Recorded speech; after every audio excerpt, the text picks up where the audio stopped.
Naitwa Maisara Shabani Salum, ni operator wa mashine mbalimbali katika kiwanda cha sukari cha Mkulazi. Moja ya majukumu yangu katika kiwanda cha sukari cha Mkulazi ni kuhakikisha napeleka mbegu shambani kwa wakati ili kurahisisha zoezi la upandaji, na pia napeleka mbolea ili kurahisisha na kuhakikisha mua wetu unakuwa mua wenye ubora ili kuweza kuzalisha sukari nzuri, na pia kupeleka madawa mashambani ili kuweza kuua vijidudu.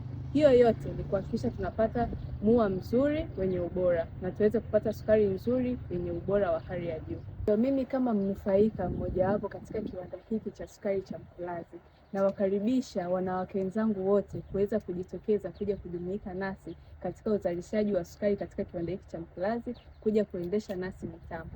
Karibuni sana. Mkulazi Sugar, utamu kama wote.